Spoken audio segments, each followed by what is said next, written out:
Good day, I'm Romelyn BAPTISTA, and I will be presenting my study entitled In Silico de Novo Synthesis and Structure-Based Design of PS273R Protease Inhibitor as Potential African Swine Fever Therapeutics, a Molecular Docking Study. First, I'll start with a brief introduction. What is African swine fever? African swine fever is a viral hemorrhagic disease that affects domestic pigs and wild boars. It is caused by the ASFV. It is characterized by anorexia, bloody diarrhea, vomiting, and high fever. Most recently, ASFV emerged in the Philippines, and because this virus is novel, the control measures rely strictly on sanitary measures, resulting to serious economic and production losses. Vaccine and antiviral drugs are believed to be the best tools for prevention and control of ASF. Unfortunately, all the attempts to develop an effective vaccines had failed. Therefore, it is in great need to develop effective antiviral drugs. So the antiviral drugs can be classified into two groups. In this study, small peptide inhibitor was chosen because peptides in particular present several advantages, as shown here in this slide. So peptides represent an excellent starting point for the targeted inhibitor design of the lead molecules. In this study, the target protein will be the viral protease PS273R. Why do we need to target this protein?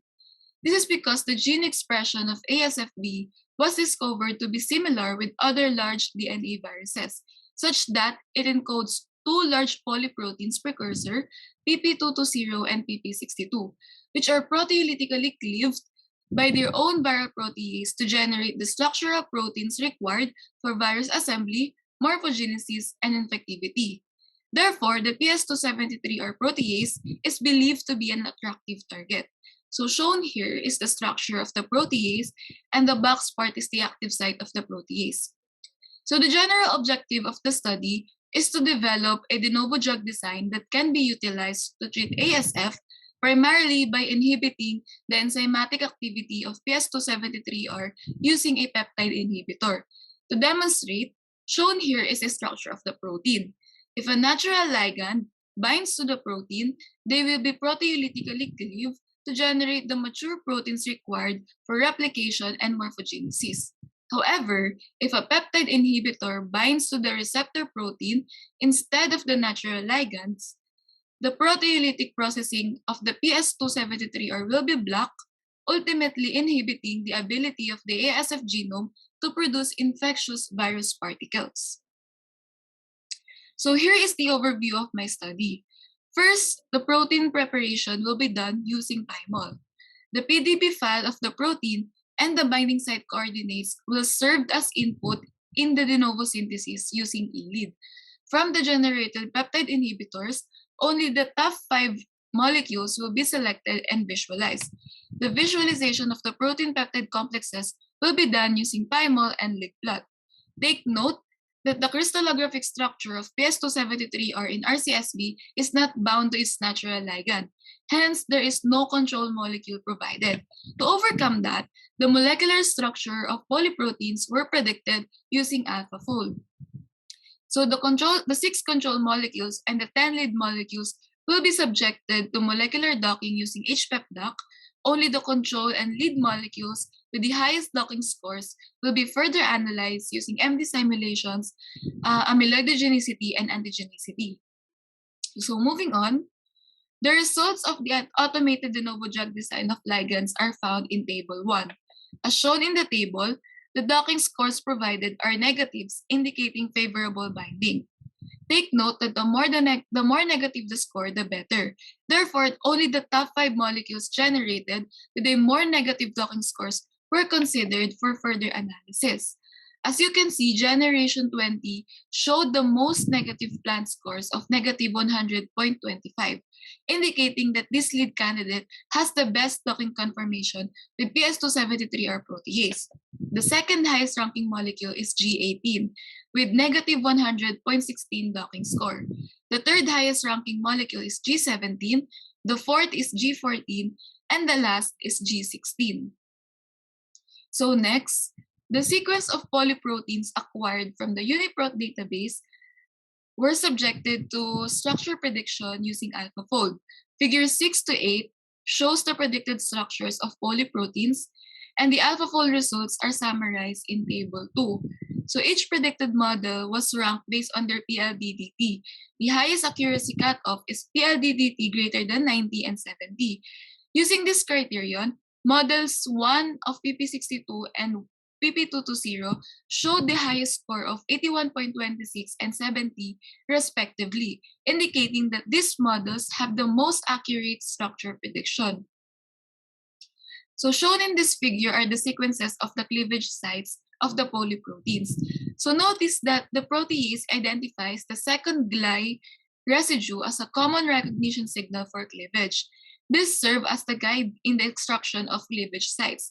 So from the predicted models, the structure of the 6 cleavage site were extracted and used as the positive controls for the molecular docking analysis.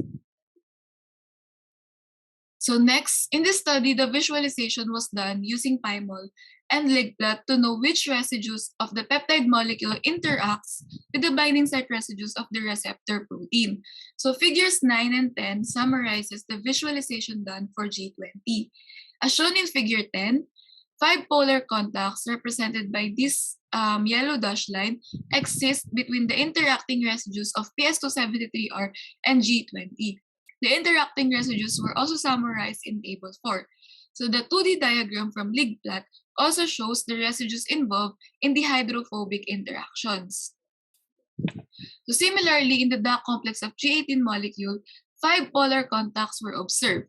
The interacting residues were also summarized in Table 6.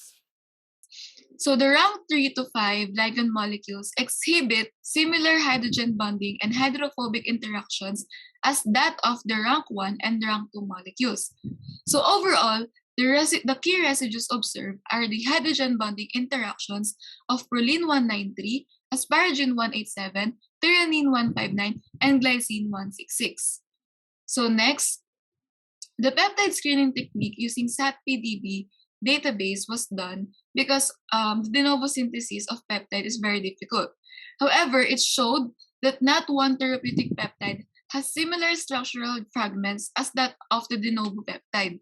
So to overcome this drawback, the leads were drawn using PyMol based on the structural information of the de novo peptides, side chains of amino acid, and of course the visualized atomistic interactions that I have discussed earlier. From there, 10 lead molecules were drawn as shown in figure 17 to 26. So molecular docking was done to further confirm if the John ligands have more favorable binding conformation than the control molecules. So the rankings for the top 10 binding models were provided together with their docking energy scores as shown in Table 7 and Table 8. From the 10 lead molecules, LM1 showed the highest docking score of negative 170.532, while control molecule 3 showed the highest docking score of negative 148.07. Comparing the results, LM1 have better ligand conformation because of its relatively lower docking energy score compared to CM3. This indicates that LM1 have a more favorable binding affinity towards PS273R. So the LM1 and CM3 complex were visualized using PyMol and LigPlot to confirm if they exhibit similar interactions as that of the synthesized molecules from E-lead. As shown in figure 29 and table 10, CM3 exhibits similar hydrogen bonding interactions with the ligand molecules from E-lead, specifically the polar contacts with glycine 166. Similarly, as shown in figure 31 and table 12, LM1 also featured some key binding interactions for PS273R. Overall, results showed that the original ligand and the John ligand mainly interacts with PS273R through hydrogen bonding interactions with asparagine 187, threonine 159, and glycine 166. The similar interactions observed indicates that the John ligands are likely to have the same molecular structure and sequence with the lead molecules obtained from the E-lead. So the molecular dynamic simulation using GROMACS was done to account for the changes of the atomistic behavior, stability, and flexibility of the molecular system upon peptide binding. So here is the visualization of the trajectory file obtained after MD simulation using VMD. So first, the potential energies as a result of the energy minimization were obtained. As shown in the plot, the potential energies of the systems are both negative. This steady convergence at low potential energies indicate that the system is stable and at an energy minimum. This ensures that the structure of the protein-ligand complex is relaxed, there are no steric clashes or inappropriate geometry observed. So next, the RMSD was computed to measure how much the protein structure changed during the simulation. So as shown in the plot, at about 0.5 nanoseconds, the RMSD levels off around 0.1 to 0.15 nanometer, which is quite small, suggesting that the systems are stable. From there, the RMSD levels ranges only from 0.1 to 0.2 nanometer. However, at about 9 to 10 nanoseconds, the RMSD increases to 0.25 nanometer, which is slightly higher than the optimal RMSD value of 2 nanometer. So this result is actually anticipated as the protein might still move even though position constraints were established during equilibration. Regardless of the observed minor movement, the overall conformation was still maintained.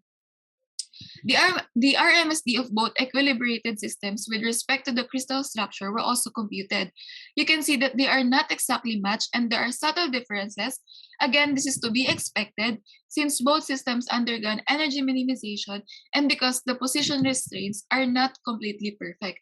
Regardless, both RMSD plots still levels off around 2 nanometer, suggesting that the binding conformation were stable during simulation. The next is the RMSF. So the RMSF stands for root mean square fluctuation, and it calculates how much a particular residue fluctuates during a simulation. As shown in the plot, the RMSF of most residues at the binding site was below 0.3 nanometer, indicating that both the ligands kept close contact with their binding packets during MD simulation. In the case of CM3, which is the green one, the highest fluctuations were observed between the 4,000 to 4,500 atom stretch, whereas LM1 exhibits highest fluctuation between 0 to 500 and also in the 4,000 to 4,500 atom stretch. Still, the RMS of most residues is found to be stable below 0.3 nanometer. Lastly, the radius of variation of the system was shown in figure 40. So the RG values remain relatively steady, suggesting that the compactness of the protein-ligand complex is very stable over the course of 10 nanosecond simulations, and that the ligand molecules has not significantly interfered with the folding mechanism of the protein. So next is the amyloidogenicity analysis. It was done using amylogram to analyze if the peptide sequence exhibits amyloidogenic properties. This is because amyloids are misfolded protein aggregates that exhibit very high mortality and cytotoxicity. So from the graph, the probability of the amino acid sequence to self-assemble as amyloid aggregate is only 0.3, which is lower than the cutoff value of 0.5, indicating that LM1 doesn't exhibit amyloidogenic properties. And lastly, antigenicity analysis was done because peptides have the potential to exhibit undesired immunoactivity, which results in the initiation and progression of the disease. The results of the analysis using pro-inflam are shown in table 14. As you can see, the LM1 peptide was predicted as non-pro-inflammatory epitope with a prediction score of 0.5, which is lower than the threshold value of 0.7. In addition, the predicted pro-inflammatory nature of different variants were mostly negative. This result suggests that the basic property of LM1 and its variants are less likely to initiate pro-inflammatory cascade. So some of the key findings are: first, LM1 has the best affinity, stability, and dynamics with the protein's binding site relative to control molecule 3. Second, LM1 was predicted to have negative amyloidogenicity and antigenicity properties. In conclusion, lead molecule 1 may potentially be a drug lead candidate that can be further modified through other in silico methods to serve as a treatment for ASF. So that is all for my presentation. Thank you.